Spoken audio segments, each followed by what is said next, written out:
আমাদের সেই কাঙ্ক্ষিত খুদে শিল্পীবৃন্দের মুখ থেকে একটি চমৎকার ইসলামী সঙ্গীত শুনব।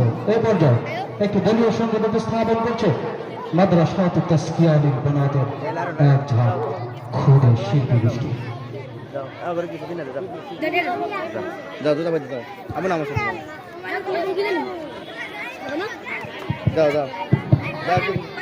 আরে 10-20 খরচ করে দিয়েছিল।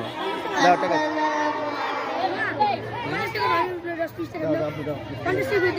আরে কত টাকা আছে পরে